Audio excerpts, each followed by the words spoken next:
I remember the first time that I went out in the field as a journalist to report on homelessness after experiencing it myself.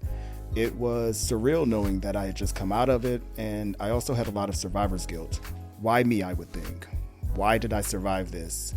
And it took me a while to make sense of it, to know that I could still be in that situation that many people that I was coming into contact with were still in. The unhoused people that I've met during my reporting on homelessness have really touched my life in so many positive ways. I see their grit, their strength, their determination. For some, I also see the opposite. I've met people who have given up. I've met people who have become addicted to drugs, who have lost faith in the system, who feel invisible. Lots of people who are in a difficult situation and really just don't know how to get themselves out of it and don't have the support system that they need to remind them that they can. That's why I've always felt that my job was more than just a job. I felt a responsibility to do my best to educate people about the realities of what it's like to be unhoused, what that really looks like in a day-to-day situation. Things that most people don't have to think about, like where they'll take a shower or where they're going to get their next meal, or in my case, like where I would park my car. In my small way, I hope that my stories change people's minds about unhoused people, or they hold people accountable who can actually do something to help them. I know I alone can't fix homelessness, but I did want to end this season of Reputation on a hopeful note, because ultimately that is all that many unhoused people have left: hope. So it's my hope that this final episode of the season leaves you hopeful and helps you realize that you're capable of surviving homelessness if you're still in it, and that if you've never had to experience it yourself, that you also have the power to make a difference in people's lives. From HEATDRAWN Media, this is Reputation, a podcast that inspires you to think deeper, approach each other with better understanding, and goes beyond the surface of social issues. I'm your host, Ethan Ward, and this season is all about the intersection of reputation and homelessness. This is a place for nuanced conversation about the lives of people experiencing homelessness and the professionals who work with them.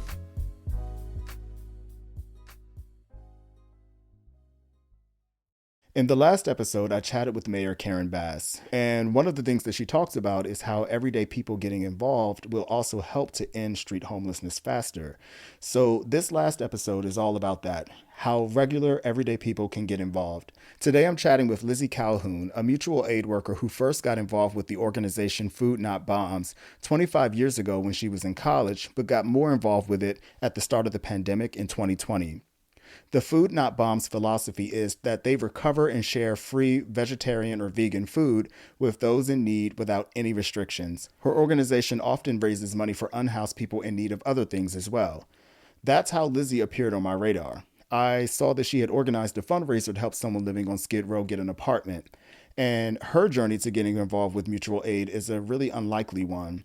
She's had a 22-year career working as a film editor on socially conscious documentaries and TV. This self-described middle-aged white woman shares her story today about her conservative upbringing and her views of people living on the streets, what it was like being on Skid Row for the first time, and why unhoused people need empathy and compassion more than ever. But I start our conversation off by asking how she got involved with mutual aid. So when I first got involved in the 90s, I was working in a health food store, and we would, at the end of the day, I worked in a deli, and we would have all this leftover food. So at the end of the day, we would ask around, like, anybody going to take this stuff? And sometimes we'd have like a whole tray of vegetarian enchiladas or whatever. So that's how we did it, because none of us had any money. We were all really broke students and just people that were in the music community, and we would just go downtown and serve food. Yeah.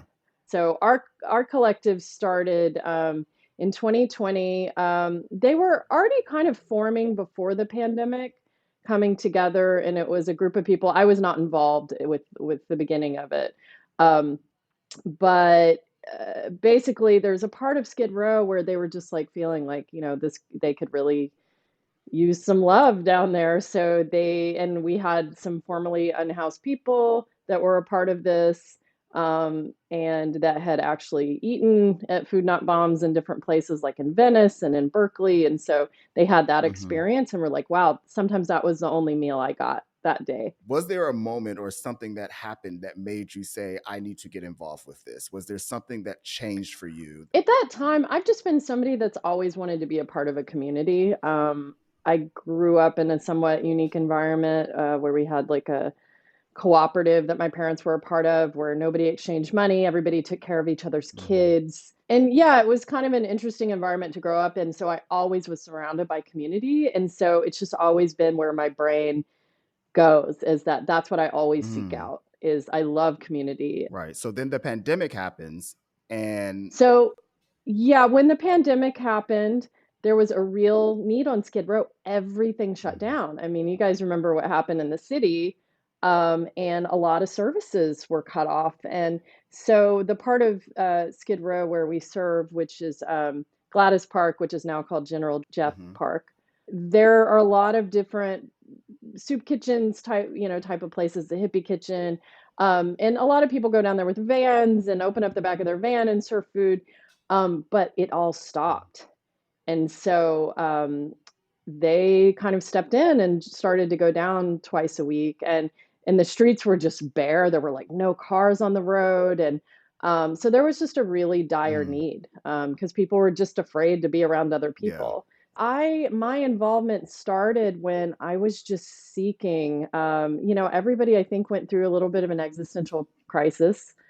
Um, I had been very frustrated with what I do for a living and the film industry and the hours and all that kind of stuff. I was going through a breakup and was just feeling really hollowed out, and I think everybody was just kind of had was in a headspace of just like, what can I do? Mhm. I mean, and all the George Floyd stuff was happening. And it was right around that time that I just started to seek things out. And I would be on Instagram.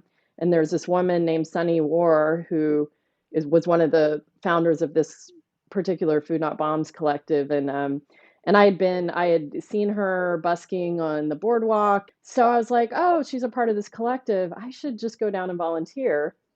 So I did, and then I just got super sucked into it and was like, "Oh my God, I love Yeah. this. I love being here." The interactions with people were really Mhm. positive.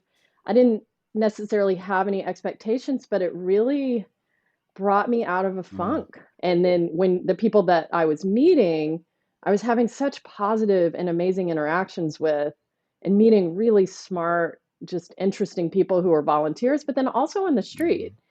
Mhm. And it just really ignited something in me. I'm curious as to, like, as you've gotten older and you were going down like to Skid Row, by then had your perception been changed by what you had heard or read in the news or the media? I'm trying to get a sense of what your overall idea of unhoused people are. Yeah, I mean, I think I always knew there was so much nuance to it because of having conversations with my mother about it.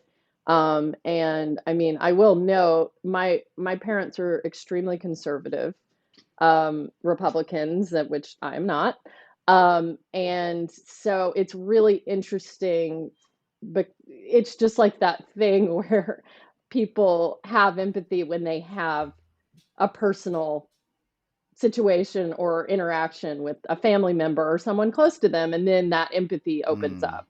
And that's part of what I think is so amazing about mutual aid, though, is that once you make that connection, it doesn't matter what your political beliefs are or whatever. When you can make that connection to another human, then it completely changes Yeah. everything.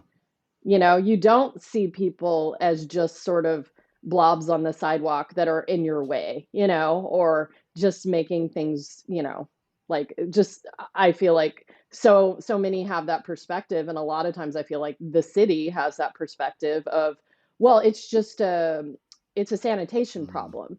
And it's like, this is not a sanitation problem. These are humans. Right. And I do think that I did always have that perspective of the humanity of it.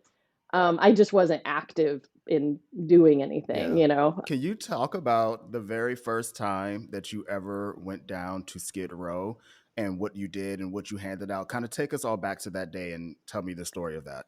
Yeah, I remember pulling up on 6th Street, and being in my car and looking around, and I didn't see anybody that I was supposed to see. And I was just like, I don't want to get out of my car. Yeah. It made me nervous. And I've always lived in pretty gritty neighborhoods, and I grew up in a gritty neighborhood. And, but I just looked around and I was like, I'm nervous, Yeah. just being a total fish out of water. And then, I think they were running like a half hour late or something. So I just sat in my car. I really want to know what was going through your mind while you were sitting in the car. What was going through your mind, and what feelings was it stirring up for you? There's definite anxiety. I think I can be really aware of like, you know, uh, I mean, I guess visually people see you and they're like, what are you doing here? You know what I mean? Of like, is anybody looking at me or whatever? But I'm not one of those people that like I mean, I feel like I can blend in a lot of environments, but obviously I would stick out. Why would you stick out? I feel like, I'm a middle-aged white Hmm. woman in a very, it's very predominantly Black population down there. I have been around this before, like I've been in large cities for a long Hmm. time, but it makes you a little nervous. I remember we got set up, and, we just start making plates of food, and people line up.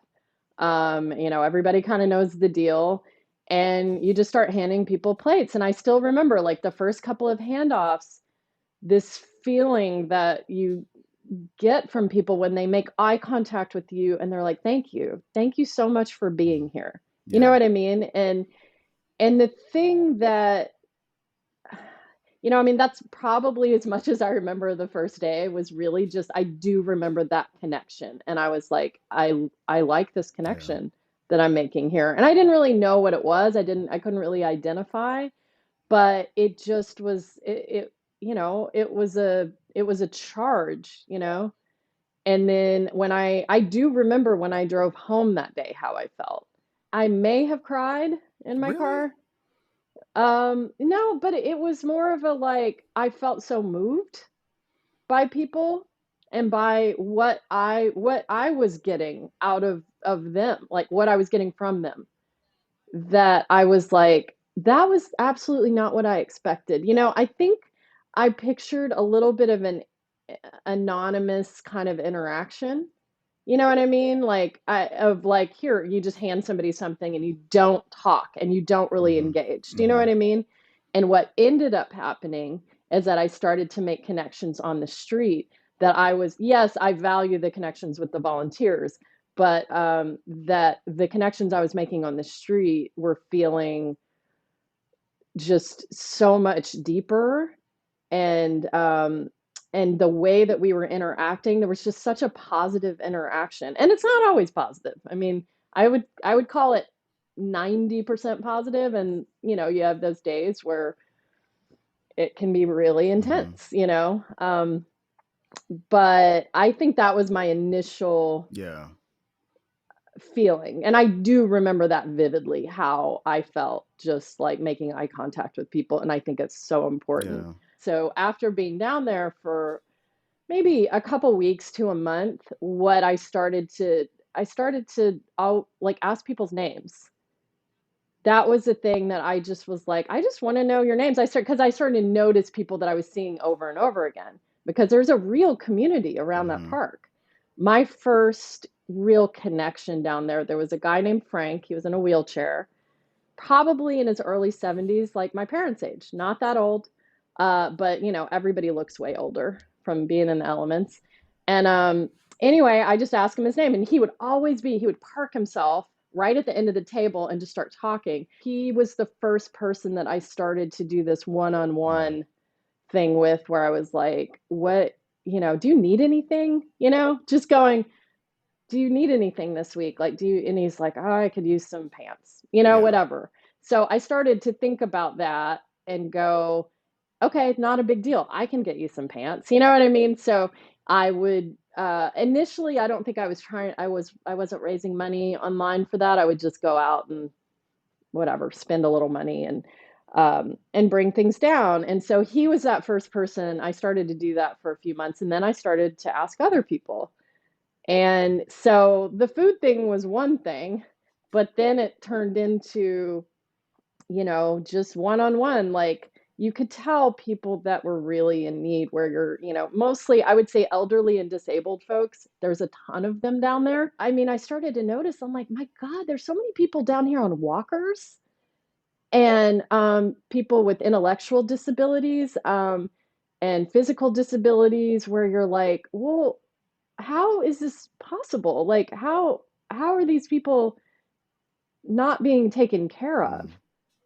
Which it for me, I mean, there's so many layers of emotion that you get from that, but you're just like, how does this happen in our communities? What were the layers of emotions that you were feeling when you would see this? I mean, I'm just baffled by the fact that we don't have a system that is there to make sure that those people are housed, and I, yeah, and especially elderly, the elderly folks, that's something that always really hits me because I had a grandmother, my grandmother just passed away at 101 last year.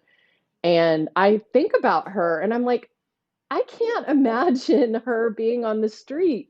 To me, I mean, a lot of it just makes me really angry, actually, you know?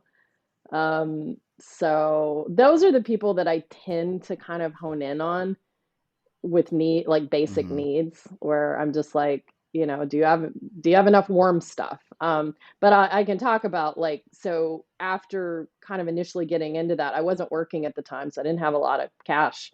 So I started to do more on the Instagram for Food Not Bombs. I just started to ask people. I'm like, Julie, she was just asking for some pants and maybe some t-shirts.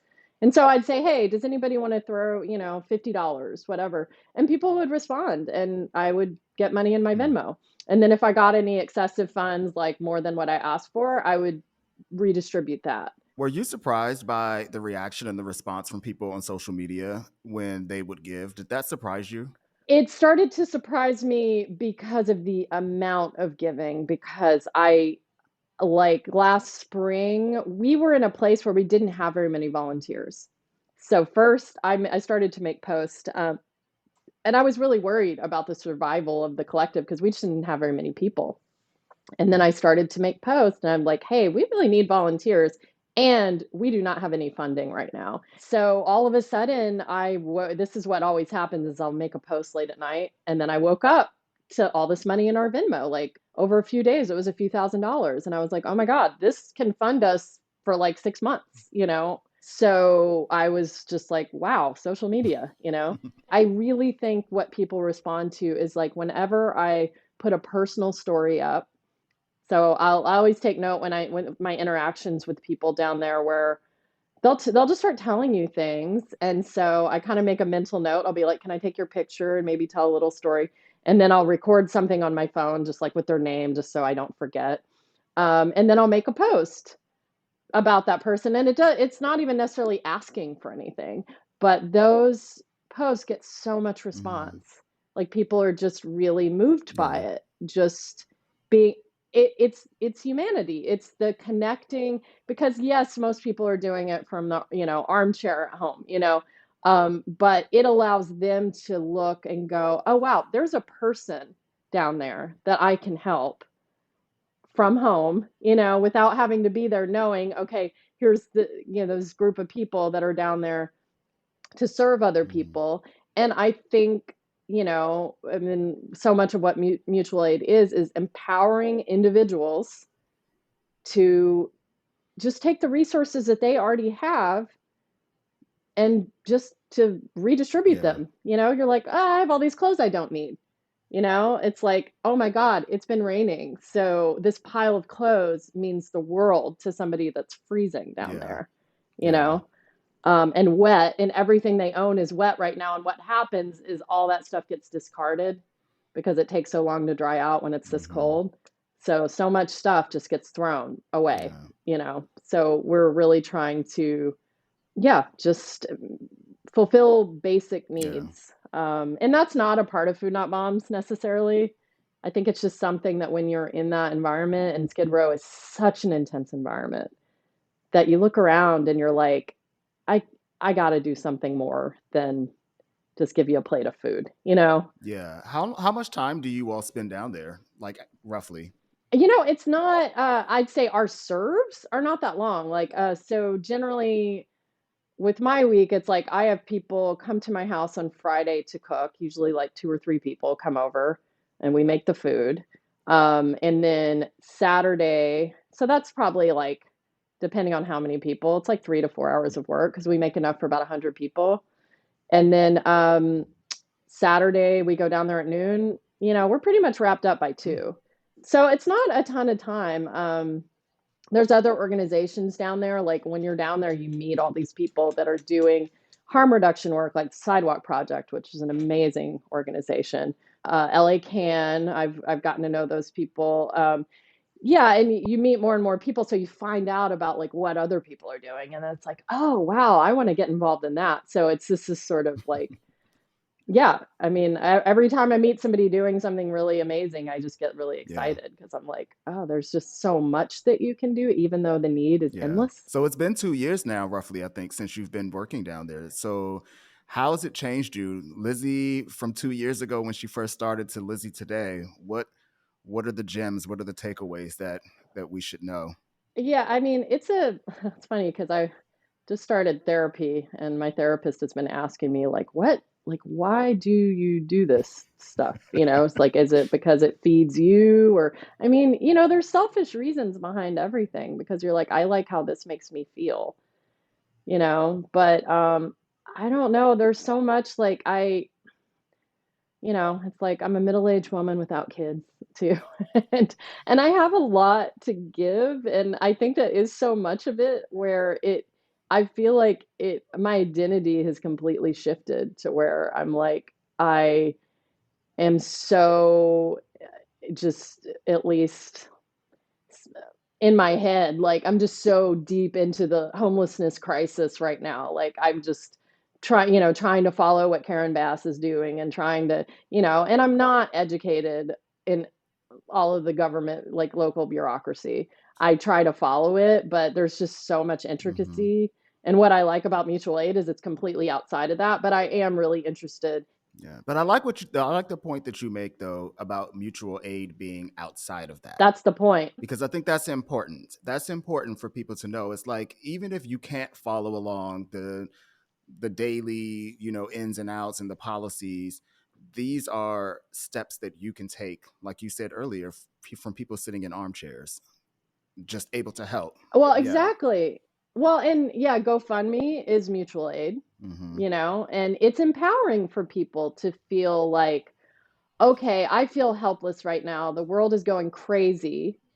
And to feel it makes you feel empowered when you can actually see this one little gesture can make someone's day.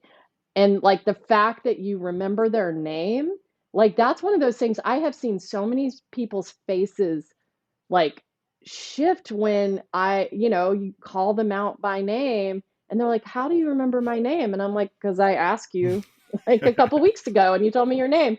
And so I keep a notebook and I try to write people's names down. And I swear that one thing makes it's just like people feel like individuals. And a lot of people have street names and they don't, I just there's so many people down there. I don't know their real Yeah. names, but I just feel like that is such a part of connecting, like making someone feel like humanized, Yeah.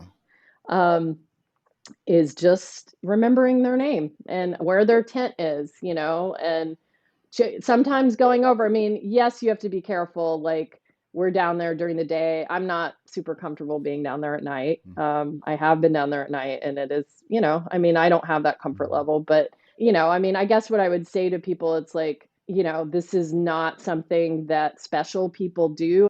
We're not special Mhm. people.